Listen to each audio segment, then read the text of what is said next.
VOA Afrique. Bonjour à tous, merci de nous regarder sur VOA Afrique. Bienvenue dans cette nouvelle édition de Votre Santé, Votre Avenir que nous sommes ravis de vous présenter.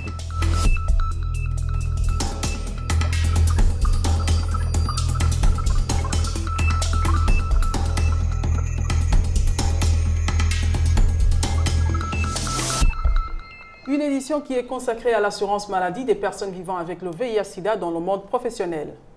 Le Code du travail en RDC garantit un service médical aux travailleurs. Qu'en est-il de l'assurance maladie pour les personnes vivant avec le VIH-Sida? Bénéficie-t-elle aussi de ce service? On le verra dans cette édition. Nous verrons bien les services qu'offrent certaines institutions comme la Mutuelle des enseignants en RDC et l'espace qu'offre le Semabou, qui est un cadre d'expression pour les malades au Burundi à cette catégorie de personnes. Aujourd'hui, les personnes vivant avec le VIH-Sida peuvent s'attendre à vivre plus longtemps et à jouir d'une meilleure qualité de vie. Seulement, cette avancée n'est pas sans exigence. D'abord, ces personnes doivent suivre une discipline médicamenteuse et vu le coût des médicaments, ceci nous amène à nous questionner sur l'assurance médicale dont bénéficient les personnes vivant avec le VIH-Sida dans le monde professionnel. Parmi les droits du travailleur se trouve celui de se faire soigner. Par ici, on comprend bien que l'employeur qui recrute ou engage une personne doit assurer sa sécurité sanitaire. Vladis Mongo est l'un des nombreux travailleurs porteurs du VIH-Sida. Dans son témoignage, il nous a révélé qui est son assureur et les défis que lui et les milliers de ses compatriotes rencontrent quand il faut se faire soigner. Sur le VIH-Sida, on ne peut pas parler d'un assureur parce que il n'existe pas, mais on peut parler de la prise en charge.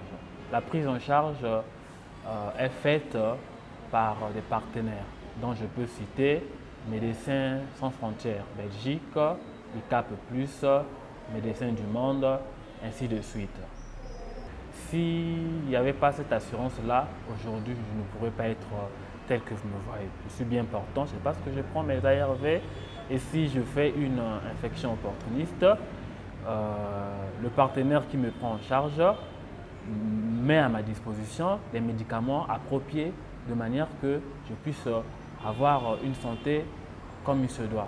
Si aujourd'hui on pouvait changer les molécules d'ARV que nous avons aujourd'hui, ça pourrait être aussi un point d'amélioration parce que les ARV que nous prenons ici, pratiquement au Congo, ne sont pas les mêmes ARV que les autres prennent ailleurs.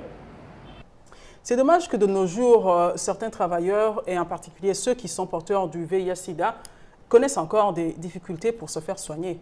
Exactement, Rosine, et pourtant la sécurité sanitaire est l'une des premières garanties pour bien faire son travail. Malheureusement, il existe encore des lacunes dans la prise en charge médicale des bénéficiaires. Des lacunes, oui, mais lesquelles exactement? Et que font les employeurs ou les institutions qui prennent en charge les travailleurs porteurs du VIH-Sida pour tout justement pallier ces lacunes?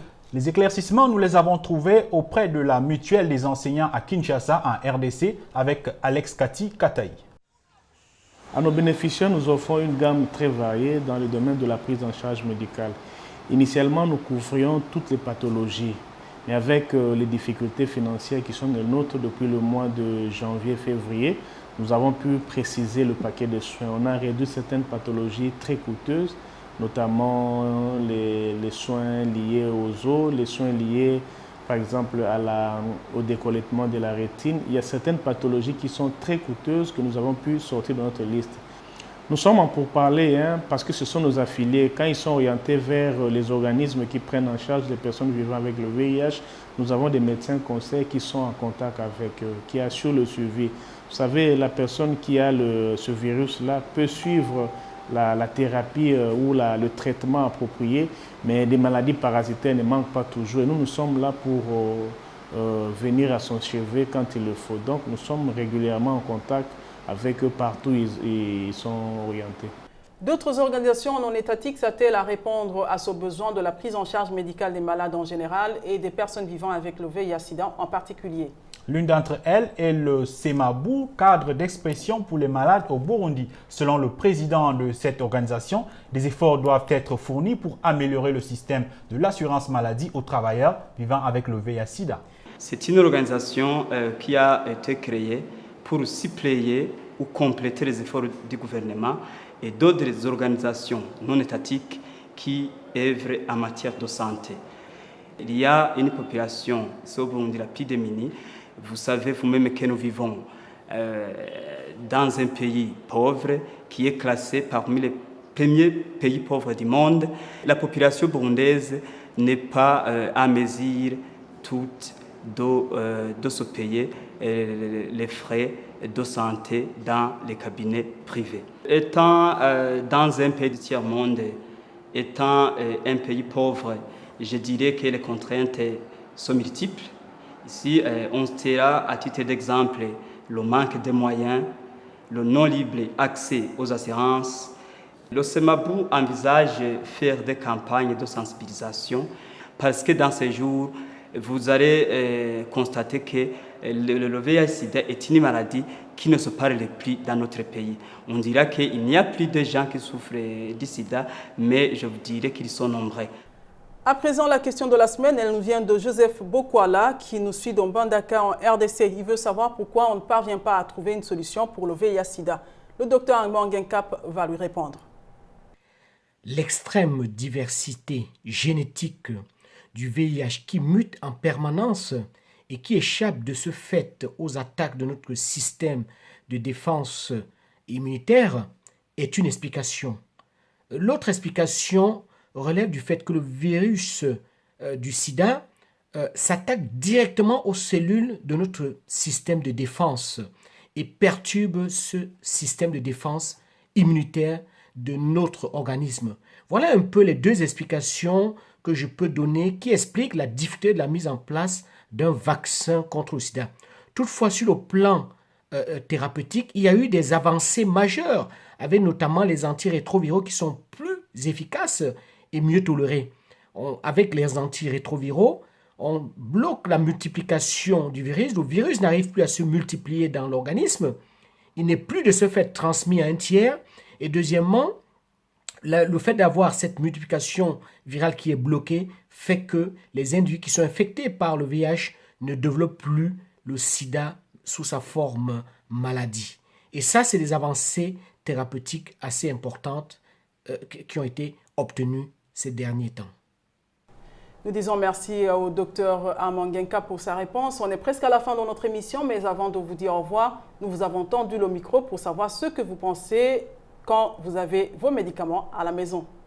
Vous arrive-t-il de prendre des médicaments sans consulter un médecin? Si oui, pourquoi? Nous vous avons posé la question. Voici vos réponses. Bien sûr qu'il m'arrive de prendre des produits sans consulter le médecin. Par exemple, si j'ai des maux de tête et que je dois rapidement les soulager, alors je prends un médicament sans l'avis du médecin parce que ça ne nécessite pas seulement d'aller faire à l'hôpital pour faire une ordonnance, par exemple pour des maux de tête, tout ça. Alors des fois je fais l'automédication, pas seulement des maux de tête, mais aussi pour d'autres maladies. Oui, ça arrive de prendre certains médicaments qui n'exigent pas vraiment l'avis des médecins. Bon, l'automédication, c'est simple. Pourquoi? Parce qu'il y a d'abord un problème de coût. On ne peut pas avoir accès à une fiche médicale. Alors on recourt à l'automédication, c'est-à-dire nous-mêmes on achète des produits et puis on consomme parce qu'on sait que quand on consomme, ça nous soulage d'habitude. Alors on n'a pas le choix entre aller chez un médecin payé et aller dans une pharmacie acheter. C'est à moindre coût, quoi. Et puis ça guérit. Si le médecin prescrit, ça guérit. Si le pharmacien vend, ça guérit. C'est la même chose. Alors toi, Rosine, est-ce qu'il t'arrive parfois de prendre des médicaments sans consulter le médecin? Juste quelques fois, quand j'ai par exemple des maux de tête, là je peux prendre un calmant, mais quand ça dure quelques jours, là je dois consulter un médecin. Donc, tout à fait, Rosine. L'automédication est quelque chose qu'il faut appliquer avec beaucoup de réserve, car les médicaments sont parfois dangereux et les pharmaciens sont formés justement pour résoudre ces problèmes. Une bonne question d'ailleurs que nous allons traiter dans une de nos prochaines éditions. Effectivement. Et c'est par vos réactions qui ont été recueillies par Alex Katikataï que prend fin cette édition de Votre Santé, Votre Avenir. Une édition qui était consacrée à l'assurance maladie des personnes vivant avec le VIH-Sida dans le monde professionnel. Pour toutes vos questions sur ce sujet ou sur d'autres sujets santé, vous pouvez toujours utiliser la page Facebook de VOA Afrique. Et pour plus d'informations, rendez-vous sur notre site web voafrique.com. Merci de nous avoir suivis. À bientôt. À la prochaine.